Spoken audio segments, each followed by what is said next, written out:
We're back. Optimistic Struggles. Episode number 8. I reckon it's time to let everyone in on the goss of what's going to happen in episode 10. Yeah, I reckon. Build up the excitement. Yeah, so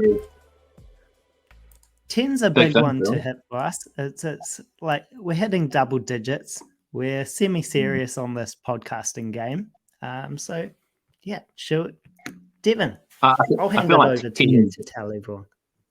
Yeah, 10's a time when, when kids start to really interact a bit more in their life. So we decided that with us turning 10, as in 10 episodes, we would do a call-in show. So all of our listeners, all of you loyalists, are able to jump in, and we'll bring you in, and we'll have a little chat. Like 5 minutes per person or 10 minutes per person, depends on how much good banter they've got. We'll just see how it goes. We might stay on the line a little longer, just to have some dance and talk smack with the viewers. But essentially, what will happen is anyone who's tuning in live will be able to see in the comments an invite link, and if you click on that invite link, then you'll be able to join the podcast.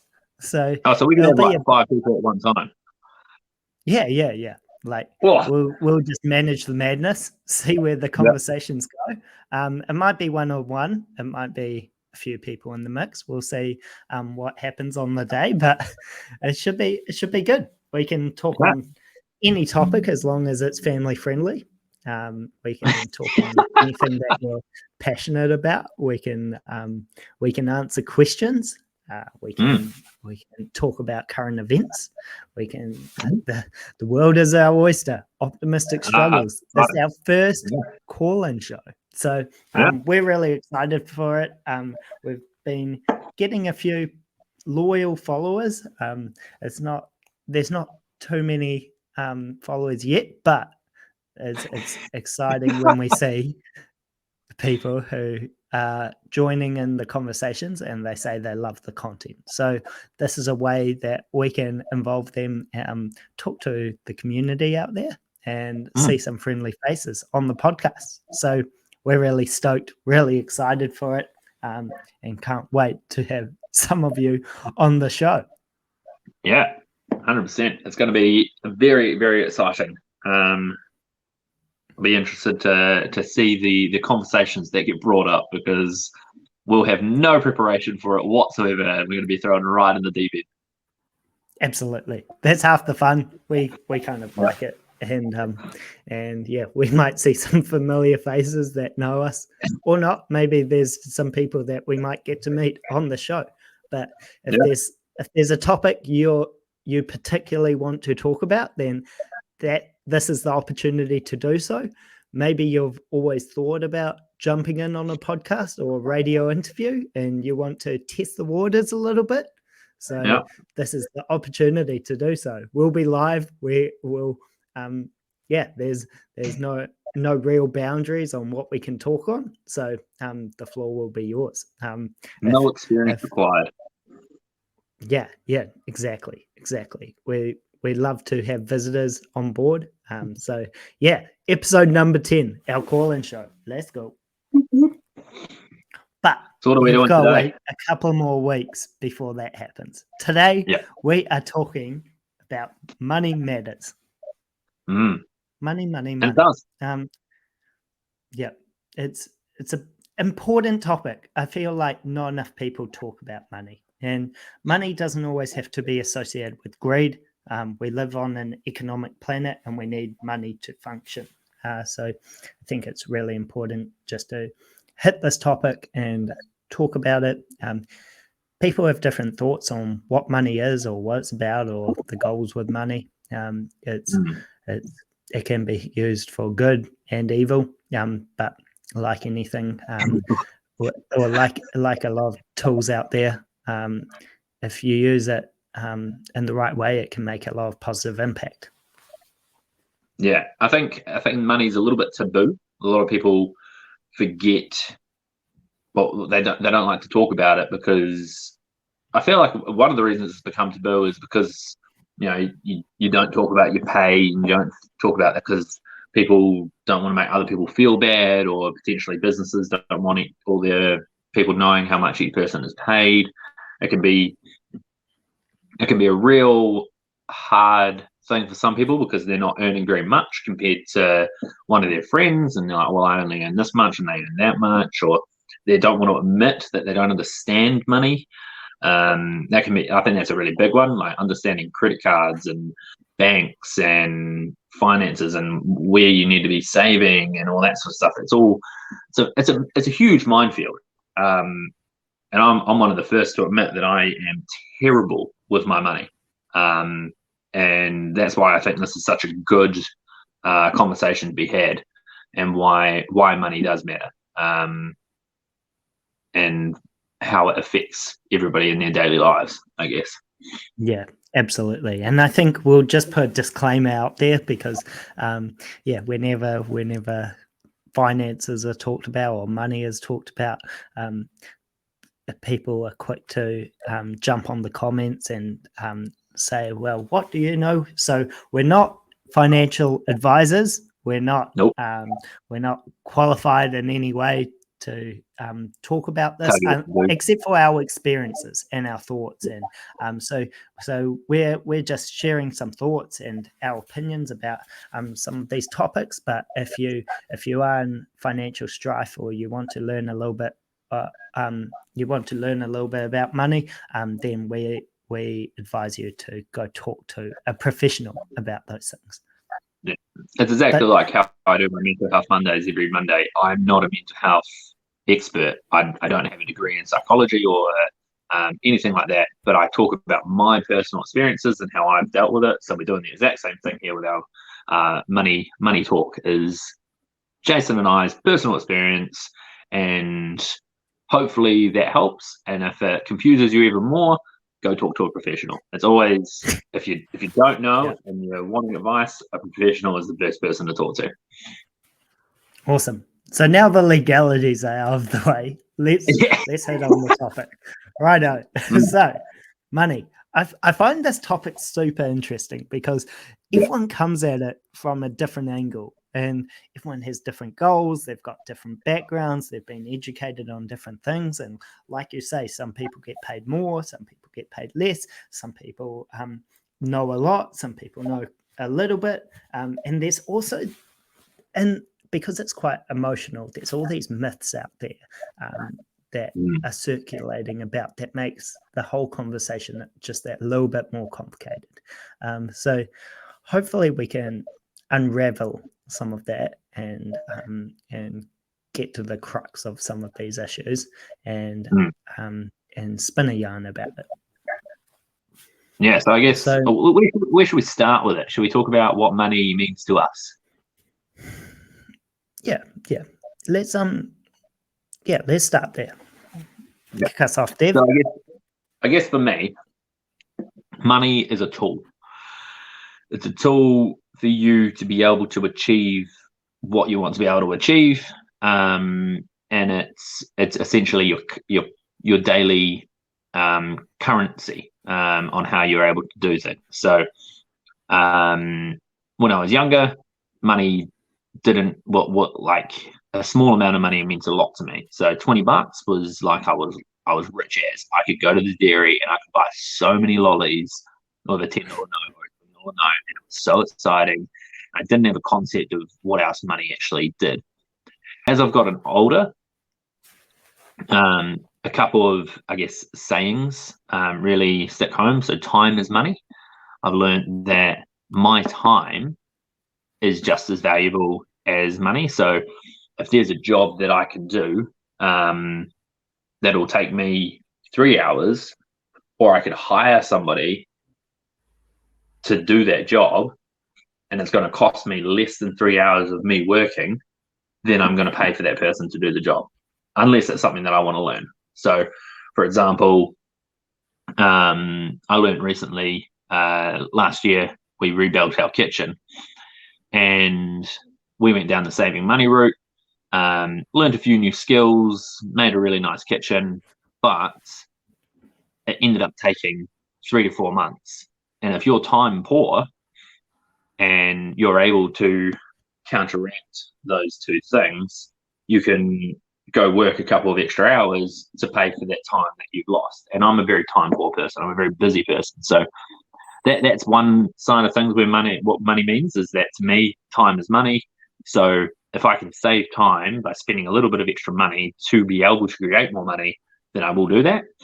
And then the other side of it is money is my way of getting to a position of comfortability. I don't care about being rich. And I think rich is also another thing that's a very ambiguous term, because to some people, rich is what I am right now. Owning a house, having enough money to pay for food every week, having a TV. Like, I think if you're in New Zealand, you're one of the top 5% richest in the world or something like that.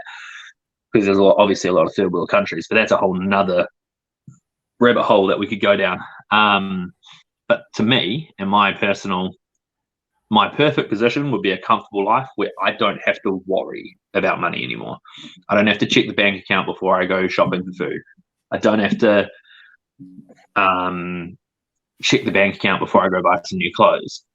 If I'm out with the boys or the team and I want to buy a round of drinks, I don't have to check that I've got enough money that I can do that round. So that's like my end goal, is to be in a position where I'm comfortable. I'm not ridiculously like rich where I don't know what to do with my money, but I've got enough set aside where I'm in a position where I can give, I can buy myself things, and I don't have to be constantly checking the bank account. So that to me is what money is. It's the ability to be comfortable in life. Because it all comes back down to, like, you're not going to be able to eat if you don't have money. So I want to be in a comfortable position, and I'm getting there. Like, I'm on track. So yeah, time is money. Money is comfortable. That's what it means. Yeah, nice one. Yeah, I suppose my thoughts around money has changed over time. Like you said, when you're young and dumb, you're younger than 10 years old. You run to a dairy with $20, you're the richest man in the world, right? So yeah, I had those sentiments too. But then I got into my teens, probably around the age of 15. My whole life revolved around underwater hockey. So I would work to spend on things that allowed my underwater hockey life to flourish, right? So that might be sports gear, that might be pool entry, that might be tournaments, training camps, whatever it was. That's where all my money was funneled to, just making sure I could achieve the dream and go to world champs 4 years down the line, right? And that's how my money ticked along. But there was also a piece of me that knew that like I wanted to hold on to, like, save as much as I can. And essentially that meant putting it in the bank, right? I didn't know what I'd use the money for, but I knew that it was good to have a little bit of money in the bank account, because that gave you options in the future. So every paycheck, I'd just put a little bit away. And I wouldn't spend excessively. And in my early 20s, I was probably living as like slim as I could, because I knew, like, during your early 20s, everyone's sort of building, or just you're young enough to look like that you're poor, right? Yeah, no one judges you if you're living with 7 flatmates, you're eating noodles all the time or eating eggs. You know, you don't have to spend up large, and no one will bat an eyelid because you're early in the game, right? You're building your professional life. So that was a lot of my mindset when I was early in my 20s, but I was also trying to optimize for experiences. So I would, for example, instead of paying for music festivals, I'd try and work or volunteer at them, so that then I could go to them for free. Or I'd try and when I traveled the world, I'd also work remotely so that I could fund that travel. So there was always a bit of me that knew that I could open up opportunities at a very low price. So that got into my thinking a little bit. And I always knew whenever I had an income to spend less than I made. And that's been a theme throughout my life. So that I'd always have a little bit extra. I never wanted to be stressed out about money. Now, there have been times where I've earned very little, but that just meant I cut down and cut back pretty extremely so that I could live within my means, right? So that's sort of a theme throughout my life. But now that I'm in my late 20s, I've sort of changed the thinking. I've more put my money towards projects that could increase my cash flow, or increase my productivity. So I don't mind spending some money here and there on things like an extra computer screen, for example, so that means my productivity goes up. I've spent money on like equipment like this so that then I can have a good podcast because I enjoy that sort of thing, and it increases the quality of the things I'm able to make. So the thinking has changed, and I've got these projects around the place so that then I can keep building, and that's sort of how I think about money now. If I can put money towards things that improve the products of what I'm trying to produce, and then that's a good investment. And I'll probably go down that path a lot. I haven't gone down the path of employing other people to take over my time because one, I haven't got the amount of resource to do that at the moment because I'm a student, but also because I believe I'm capable of managing all the time that I have at the moment. But I expect as these projects grow down the line, I'll employ other people. But I have outsourced a few things to contractors on certain occasions, but for the most part, I kind of have kept things to myself. So it's interesting how you mentioned about your time and how you'll pay an employee to do that. Because I understand the logic behind it, but I haven't made that leap myself. Yeah. Well, even if it doesn't even have to be employees, because obviously with running a gym, there's a lot of aspects that you've got to take into account. But even in my personal life, I started going down the track of what is this hour more beneficial to me. So when I first started, when I used to live with my business partner, Tim, and I was a PT working probably 40, 50-hour weeks, doing a lot of sport, didn't really have much time, hated cleaning.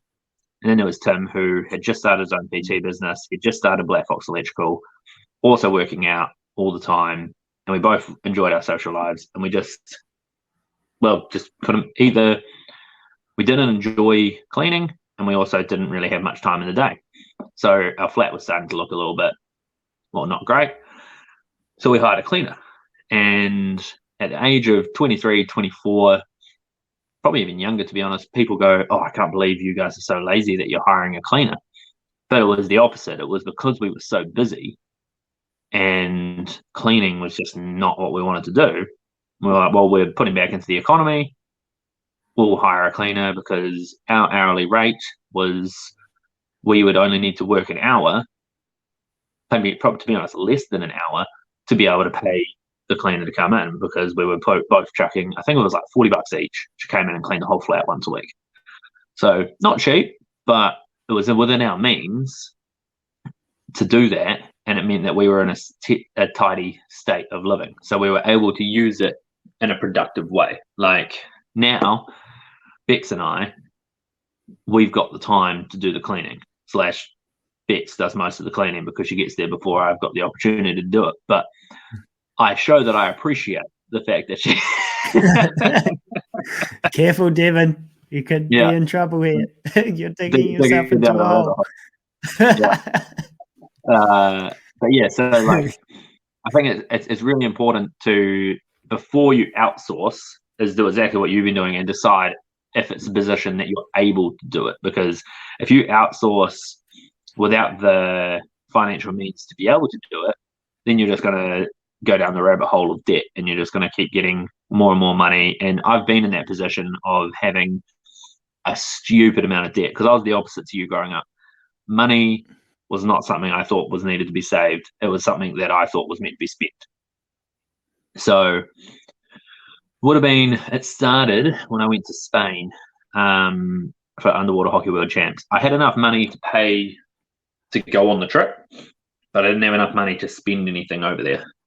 And so in my head, credit card, that's what they're for.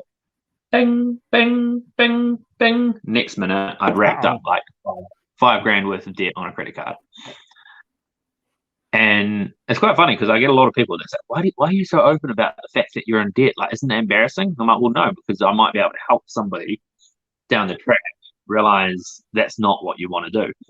I wish I'd met Bex 10 years earlier, because she's the type of person who won't spend it unless she's got it.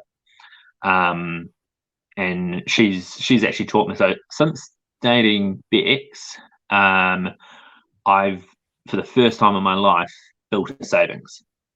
And you'd think that someone who owned a gym would have had, because I started the fitness portal before I met Bex. I had money because I was doing well as a PT, but I didn't exactly have a savings. It was kind of like I spent as I went. I'd chuck things on the credit card because I knew I could pay it off. It didn't seem like an issue to me. And so I was just playing the game, opened the fitness portal, and then there was a period where I wasn't earning enough to pay off the credit card debt as I was racking it up, because we had to reduce, like, obviously the income went down slightly because we had business expenses and all that sort of stuff, and the first year of business, and then we also went into a COVID climate, so things didn't go to plan, and it took me a while, and I'm still actually, I ended up, I think it must have been about two and a half years ago, I went to a financial advisor and I said, I must have been about 20 grand of debt, of personal loans and credit card debt. Wow. And I said, how do I get out of this? And the advice they gave me will always stick true. And it's stuff you read about in other like financial books. And it was create a savings and then attack the debt. So you create yourself a little buffer, and then you go down that line. And it was just a complete mind switch on how I was doing things. I was going, oh my God, I've got debt. Here's all my money. Oh, but I'll use my credit card. And I went into what they call the credit card loop. And so I learned, if I built a savings, if anything went wrong, I've got a little safety fund. And then you pay the minimum on your credit card so you don't get a bad credit rating. And then once you've got a buffer, you start snowballing, the snowball effect, and you just kind of jump onto it like that. And now probably still got about 6K to go on a personal loan, but that's a personal thing that I'm sorting out, and I've got the means to do it. I picked up a little bit of a side hustle outside of the gym, and I'm making my way through that, and I'll have that paid off by the end of this year. But what I've learned now is you don't go into more debt to pay off debt. Yep. And that's a dangerous spiral that catches a lot of people out. And I think I've been quite lucky because I've naturally had an interest in how money works from a young age. That's just naturally how my brain operated. I don't know why, but it's just what it is. I've always been interested in business and how you can make your money work for you. And I think a lot of people get scared off by the topic, but naturally I was quite interested in it, and I've watched probably so many hours of YouTube videos and just learning about it, and economics and finance and personal finance and financial goals and all the rest of it, that I think it's given me a little bit of a foundation to work off. So yeah, it's interesting what you say about your journey, because I've probably been at the other end of the spectrum where I was a little bit too too scared to spend my money, and so it allowed me to have that buffer and also not spend when maybe I could have, But whatever your financial path is, no matter where you are in your learning, I think it is a positive thing to try and learn about, because it gives you options at the end of the day. It shouldn't be a topic that's so voodoo that you can't learn about. There's a lot of online resources out there, and no one starts off with this knowledge, and no one is a pro at the start of their journey. So I think the key is to just plug in and see what you can learn, and bit by bit you'll get little bits of knowledge, and it's important that you listen to the right voices, because there's a few myths out there, but it'll stand you in good stead for down the line. And the thing that strikes me is, even if you're not a business owner, you're naturally still in business. And what I mean by that is, you still get a paycheck, you still use money to buy groceries, you're interacting with businesses throughout your life. So you may as well learn how the system works, because then it just gives you, with more knowledge, you'll be able to make better decisions. And I think if you don't if you're not in the position where you can go and do the researching, like you don't know where to start, going and talking to someone who does know where to start is quite good. So someone that I talk to on a regular basis is a business owner as part of my networking group, a guy called Dieter, and he just started a business called Savvy Wealth, and that's kind of the idea. His whole concept of financial advice is helping people retire comfortably. So he said that if everybody in their 20s started thinking about their retirement, life would be a lot easier. But he usually gets people in their 50s or their 60s coming to him and going, we're going to be living off the bones of our ass for the rest of our lives because we haven't gotten ourselves into a situation. And so he's saying, if you're in your 20s and your 30s, start thinking about it now, putting plans in place. And the biggest piece of advice in books I've read, from financial advisors I've talked to, is don't ever plan to retire. It's actually plan to work less, but never stop working. Because as soon as you stop working, one, the financial stress becomes quite high, and two, you get old. Like if you're 68 and you stop working, because I know 65 is meant to be the age, but most Kiwis kind of work through to about 70. As soon as you stop working and stop doing things, you start to get an old personality. Or if you're in your 20s, aiming to retire by the age of 40, like I just, to me, that doesn't make any sense. Like, why would you want to stop achieving? Like, I guess if you've got other goals outside of that retirement, like if your retirement is stopping the 9-to-5 workday and starting up like a working 4 hours a day in something you really enjoy, that's cool. That's your retirement. Great. But if your idea of retirement is stopping and going living in like a little house where you don't do anything for the rest of your life, I could not imagine anything worse. But if that's you, go for it. But chances are you're going to be old by the time you're 50. So it's like, yeah. It's interesting what your financial advisor told you about how if you start early in your 20s or 30s and you build that little nest egg, it can be quite big towards the end of your life. Like it comes down to compound interest. Like for those of you that don't know what compound interest is, essentially it means that you get a little bit of interest on an investment that you make, and every year it grows. So if you have, let's say you have $100 that you start out with, and for the sake of using easy numbers, if it gives you a 10% return, then the following year it will be worth 110, because 10% of 100 is $10, right? So after the first year, you'll have $110 in total. Now, that 10% interest is still 10%. So 10% on $110 is $11. So you're actually making more money as time goes on. So in year 2, you'll have $221, and then you'll get 10% of that. So every year the nest egg can grow over time, and every year you'll get more interest.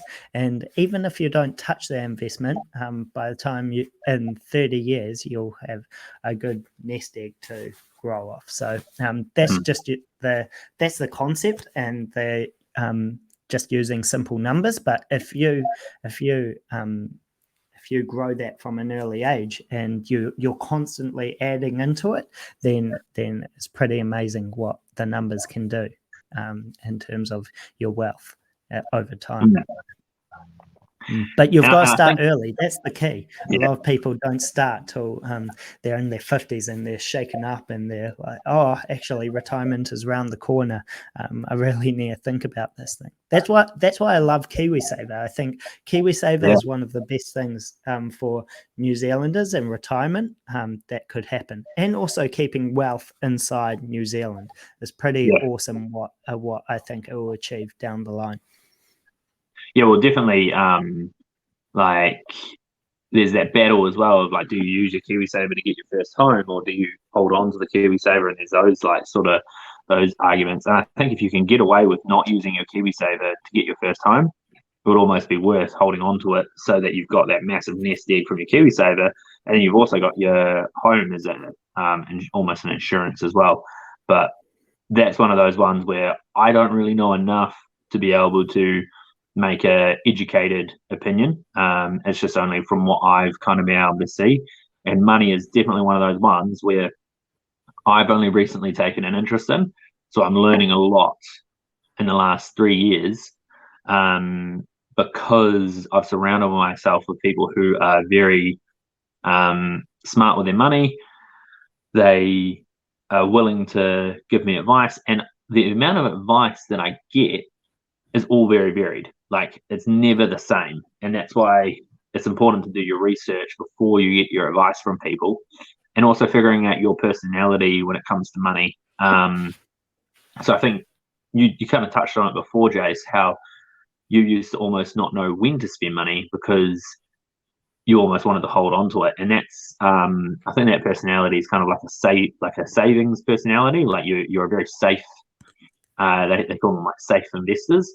And then you've got the really high risky people who are like, I'll put everything onto this really high risk investment, and it's either I'm like everything on black, like 50-50 chance of this working. If it works, I make double my money. If it doesn't, I lose everything. And so that's your like super high risk. And then you've got your low risk. It's like, this has got a 99% chance of working, but my return's only going to be 1%. But I feel safe in that situation. So fitting out your money profile, there's heaps of online tests that you can do, or talking to like financial advisors, and I think they make you do it when you set up at the bank as well. Like, so many different places have it where they do your money profile to make sure you're feeling comfortable with how you're spending your money. And so Bex and I are completely opposite when it comes to how we spend money. Money comes in, I spend it. Like that's my natural tendency. I'm like, and Bex makes it. Yeah, Bex makes money. Yeah, you're right on the money. Like everyone has their own personality, and everyone's got their own risk tolerance, right? So yeah, like you say, some people want to spend up large, some people want to invest in their business, some people want to just live very minimally. I'm actually a minimalist, right? So I don't need a lot of things in my life. I try and keep it pretty slim when it comes to things that I own, but because I like traveling light. But I understand the value of money because it increases my options for the future and what I want to achieve, right? So hopefully by having those options, I can create more projects. I can have a little bit more freedom in terms of if I want to just drop out of work for 6 months, then I can do that. I don't think I'll do that because I love working, but then you actually have those options available to you, and also you can help others, right? So if they need a leg up, then you have the resource to be able to do so. You can you have like financial backing in order to help other projects along. It just the problems that come with having money are much better than the problems of not having money. And I'm empathetic towards people who aren't in such a fortunate position, but we can all do our little bits of learning in order to increase our financial knowledge, I think. So I guess this would be quite a hard one for both of us, really, because we've both come from reasonable amount of privilege.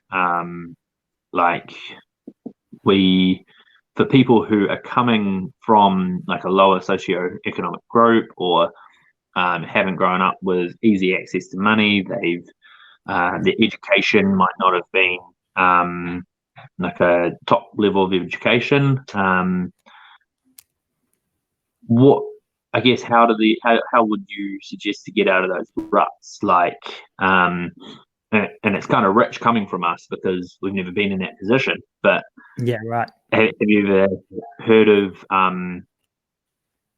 people who have come out of those positions, or any advice that you think might help those people?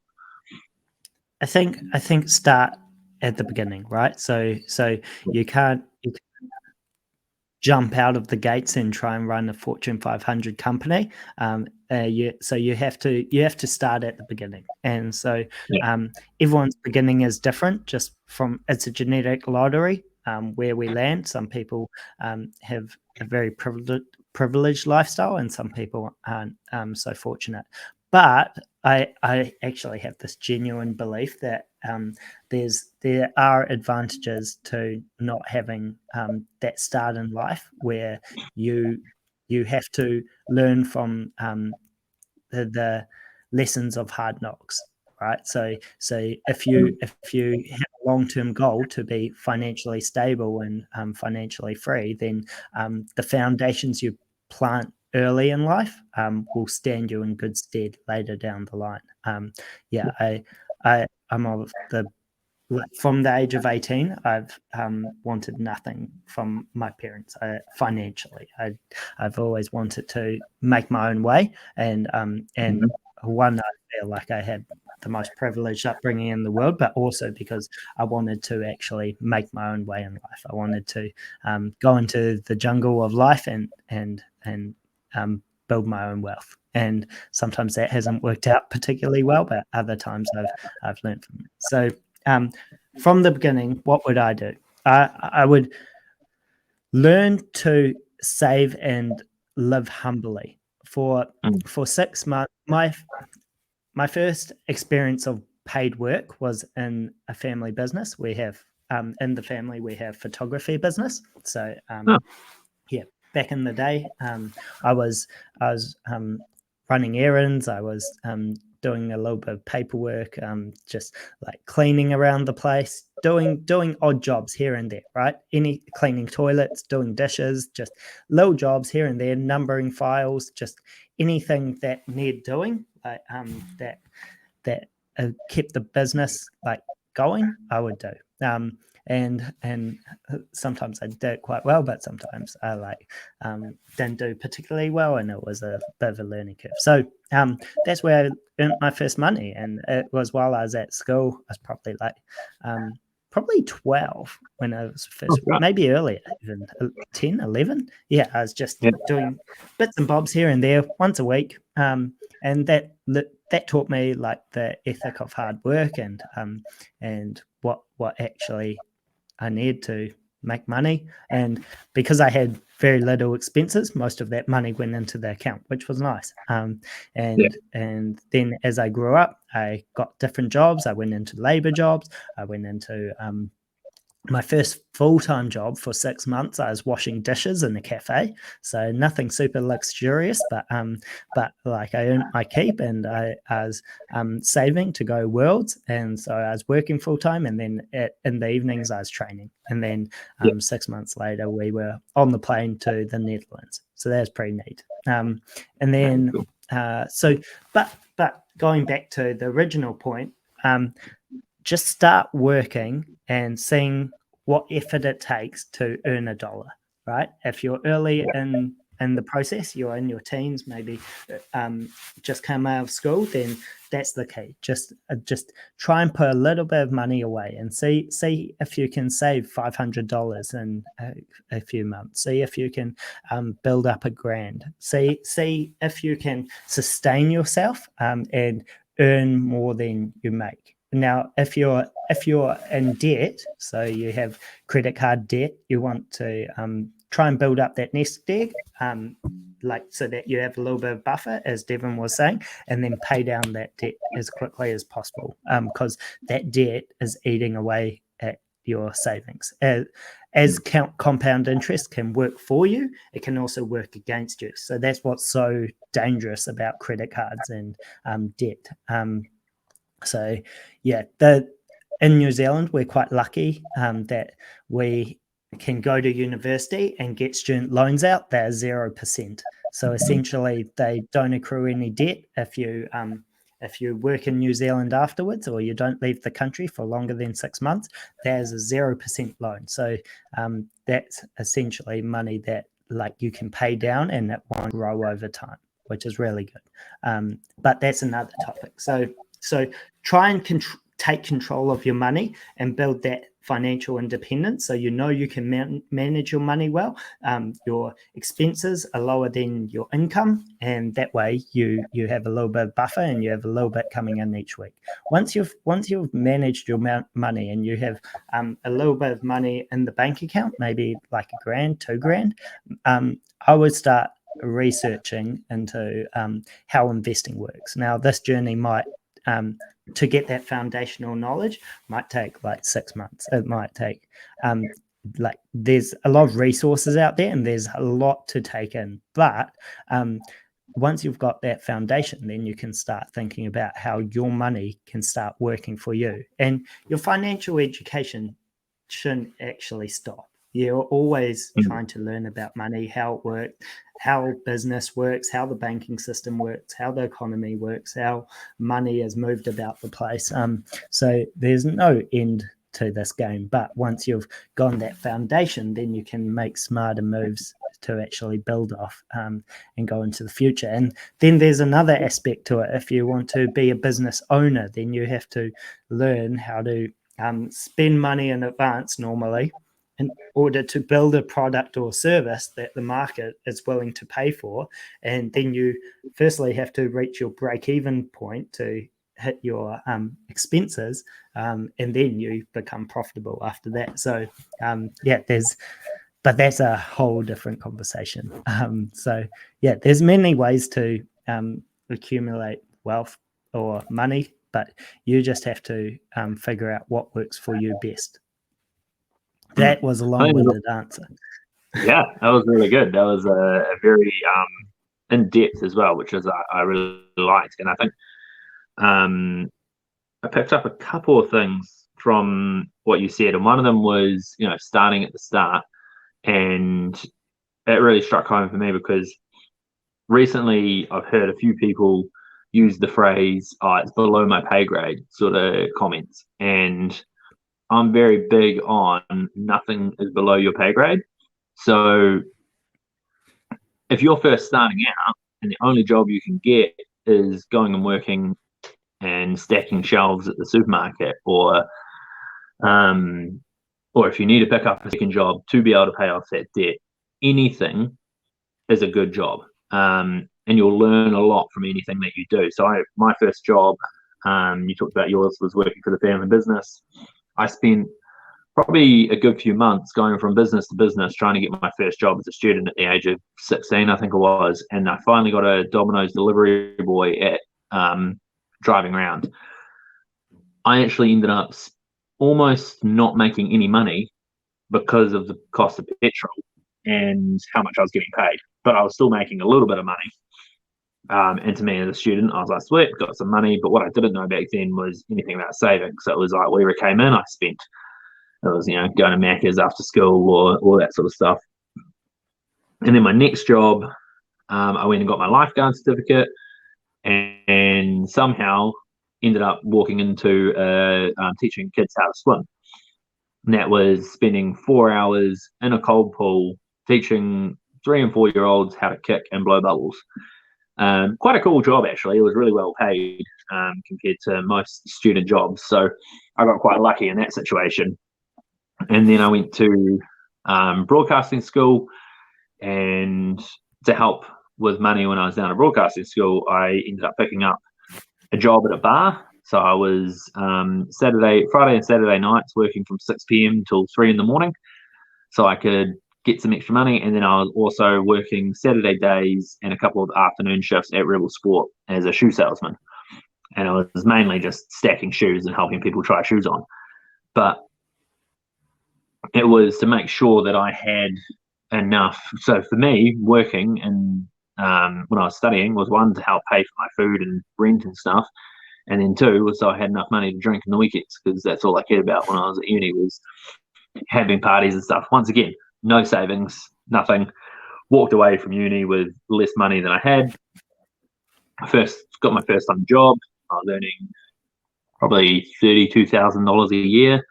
So I think that's below the minimum wage now. But back then I think it was like $2,000 above the minimum wage. And I just got a degree, and I was pretty stoked with the fact that I was earning this money. Once again, no savings. All my money was going into being able to go over to World. So I had enough money to obviously go to that World Champs. And then, but it was a case of I was always prepared to do the lowest of the low jobs. Like if it was when I was working in radio and they needed help, like cleaning out the promotions cupboard, I'd put up my hand to go and help do that. And now that I run the business that I'm in, if the toilets get blocked, I'll be the one that goes and unblocks the toilet if we can't get the plumber in on time. I'll be at reception if the receptionist is out on the floor doing some cleaning and someone comes to the reception, I'll be there. If we've got a big day coming up, I'm happy to get on my hands and knees and help clean. Like, you've got to do your dues to get to where you want to be, and not being afraid of doing any job will set you up better for the future. Because I think a lot of people are, but I'm worth this much, I've done this much. But you kind of have to earn your worth. And I think we've talked about that in another podcast, is like earning your stripes. Same thing comes down to when you're earning money. You've got to earn your right to be paid more. You can't just expect to be paid more.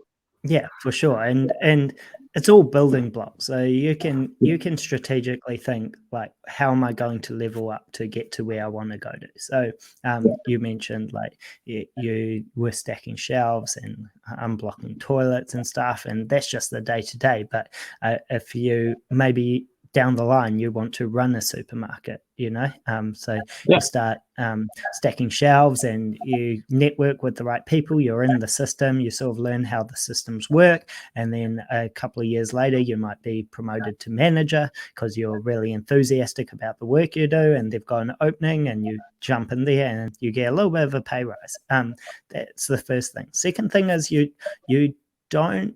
sometimes you need to invest in yourself before you get into certain positions or certain jobs. So the first job that I mentioned about how I was a dishwasher, I actually spent $500 to become a barista, because I thought there's a lot of cafe jobs out there, and in order to serve coffee, I needed to learn how to make coffee. So I did that with one of our best mates, Seb Newman Dennis. We did it together. He actually got a barista job. I got a dishwashing job at a different cafe. So I didn't quite learn that, but I still took it up because money was money. I like it. it wasn't beneath me, I just I needed to pay for training camps and whatnot. It was one of my first jobs out of school. So they were taking a punt on me. So I thought, dive right in there. There's been other times where I've invested in myself. I'm like, for example, now I'm spending probably close to 100K on my education. To 6 years, because I want to end up in a certain position to be able to help people. So it's sometimes you just got to take one step backwards in order to take like many steps forward in the future. And life is long. That's the other thing. That's like a key aspect to this. You don't have to like be down in the dumps about taking a step back, because it doesn't, in the grand scheme of things, if people's life expectancy is going up these days, maybe we'll live to 90 years old, maybe 100, then if you take 5 to 10 years of your life to just invest in yourself, and you see other people buying cars, buying houses, doing the thing, like building up material wealth, like if you invest that time into yourself to just like hide in the shadows a bit in order to like bounce off in the future, that's well worth it. You'll be working for another 30, 40 years down the track. So don't try and like go for the big things too soon if you're like down in the dumps, because you see other people going hard on other things. It's like that whole overnight success thing. You hear of all these stories of, they became famous overnight. It's not quite how it happened. They spent 3-4 years grinding in the background until one idea finally took off. It's not a case of, it just happened. It's everybody who's made success has spent a lot of time building to be in the position that they're ready. Because if you get too successful too fast, it can backfire on you. And it's like the classic lotto winner stories. They win millions of dollars and then they end up bankrupt because they've spent all their money. Now I think Lotto has made it so you have to talk to a financial advisor when you win. Really? They don't just give you the money. Yeah, I think you actually have to go and talk to a financial advisor and figure out a plan what you're going to do with all that money, because so many people have ended up in a worse off position because they've overcapitalized and bought these really expensive houses and cars that they can't actually afford the upkeep because they haven't improved their actual day-to-day spending, and they go spend all the money, which is crazy to think about. So I guess it's right. Oh, go on. I was just going to say it's a case of understanding what money means to you and how you want to implement those things.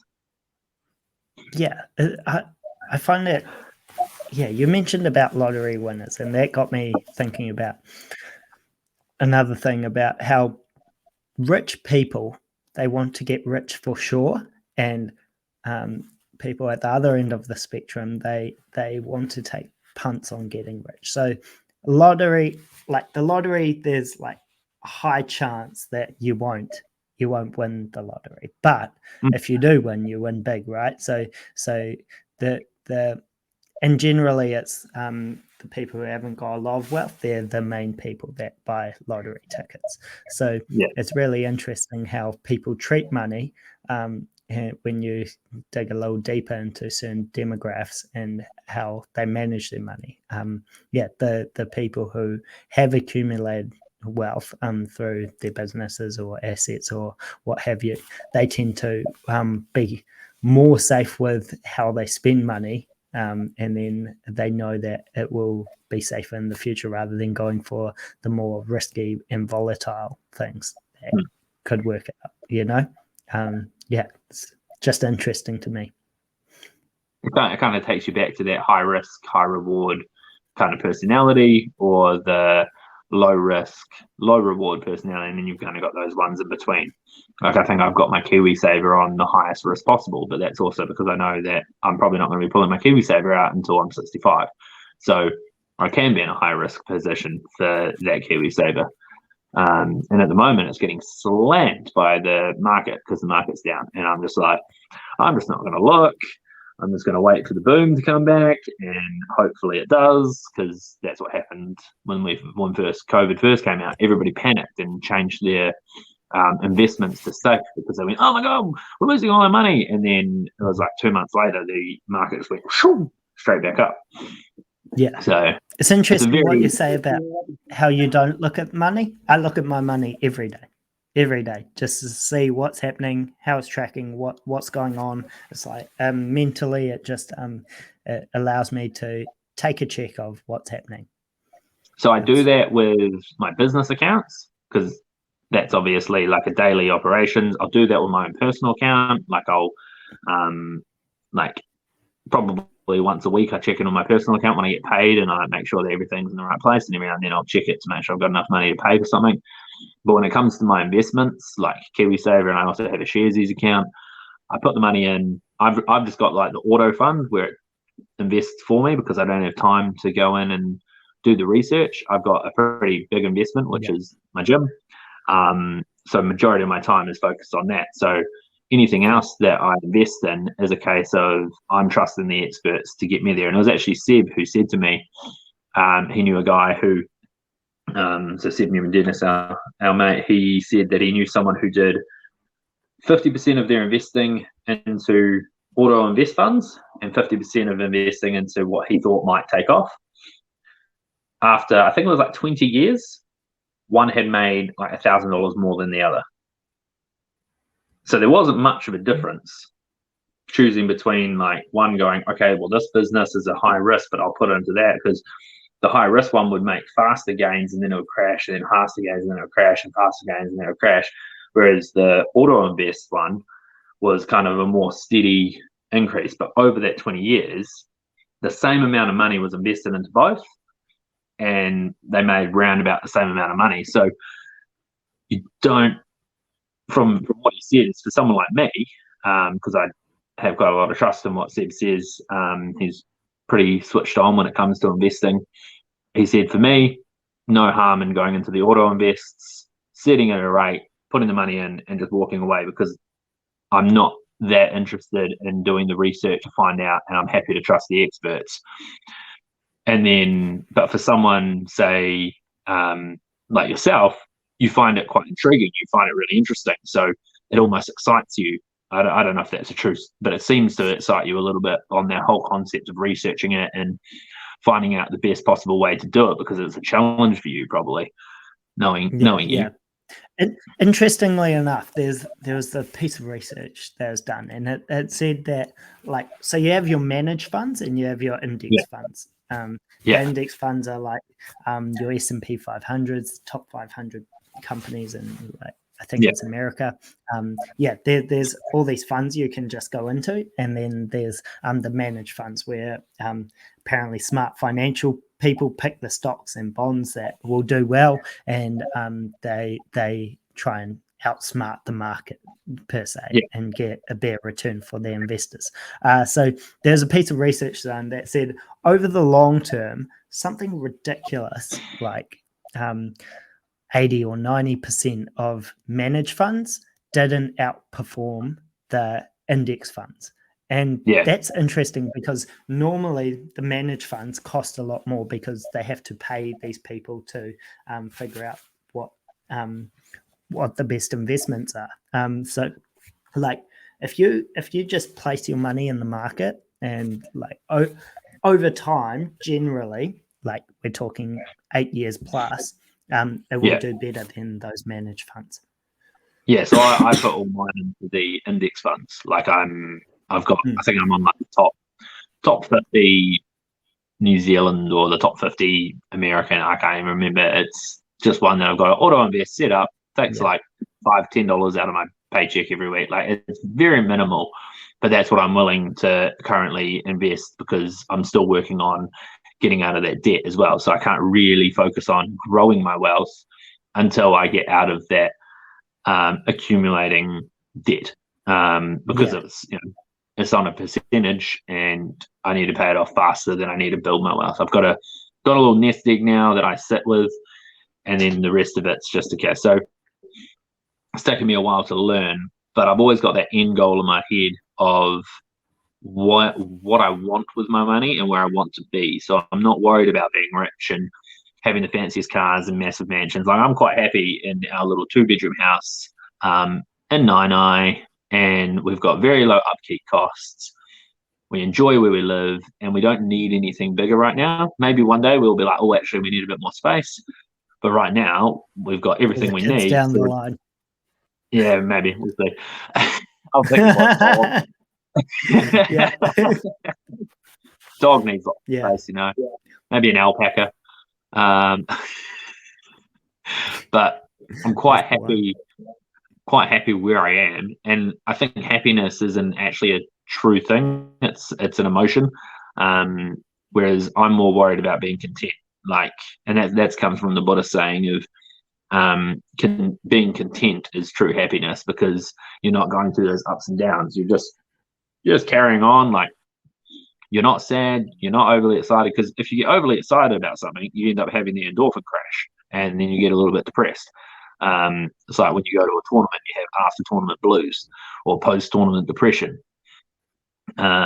So I feel like if you went and bought this huge big house that was really exciting and super amazing, eventually it's just going to become a pain in the ass because you've got all these upkeep costs or time that you have to spend cleaning. And I'm like, I don't have time for that. So my goal in life when it comes to money is about being in a position where I'm comfortable. And that's my advice usually to people if they ask me. Very rare that people ask me about money advice because I'm shit with it. But is set yourself a goal. Your strengths and weaknesses. Yeah, mate. I'll always know my strengths and weaknesses. I'm very honest with myself about those. Good on you. Yeah. So what would your... The one... Oh, go on. I was going to say, what would your piece of advice be for money? If you're not in KiwiSaver and you're Kiwi, get it. It's like one of the best investments you can ever make. And just jump into it. The government will match you 50 cents on every dollar that you put in, up to like $1,000. So if you put in, I think it's $1,048, they'll match it $524. I think it's around those numbers, right? So very rarely do you get 50% on any investment. So it's, if I gave any piece of advice, that would be it for Kiwis to grow their wealth. If you've got a long time horizon, then you can choose your fund based on your risk tolerance. But if it's longer, I'd put in high growth, but up to you. Talk to a financial advisor about that. Also, I've got a graph or a spreadsheet that allows me to manage my finances. And since you've listened to this long on this podcast, I'll share it in the description of this video. And it just allows you to measure your net worth. And also there's a compound interest calculator for any future investments you're thinking about. It's really easy to use, really simple. There's instructions and everything. I share it with some of my friends, and I think it could help some people out there. So the numbers are all fake. You just need to copy the spreadsheet so that then you have an editable version of it, but then you'll be away laughing, and it does all the magic in the background and auto calculates all the graphs and everything, so that then you can measure your net wealth over time, so you can tell whether you're going ahead or going backwards. So yeah, my little gift to you. I'm 100% gonna jump on that little spreadsheet. Yeah, for sure. But I think we've covered the topic well. It's a fascinating topic. I do enjoy talking about money, because I think it just grows everyone's intelligence, and if they can be more economically stable for themselves, their families, their communities, their businesses, and that can grow into a national level, then that's always a good thing, and we can all thrive together. It's a feel. It's really important.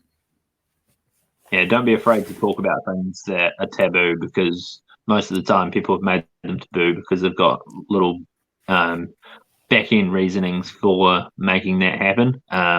So it's just like your mental health or anything that you do. If the more you talk about it, the easier it's going to be. Yeah, and some people aren't ready for these conversations. Try and be respectful. If someone doesn't want to talk about money, you can sort of get the vibes pretty quick off people. So talk to people that do. Do jump on the internet.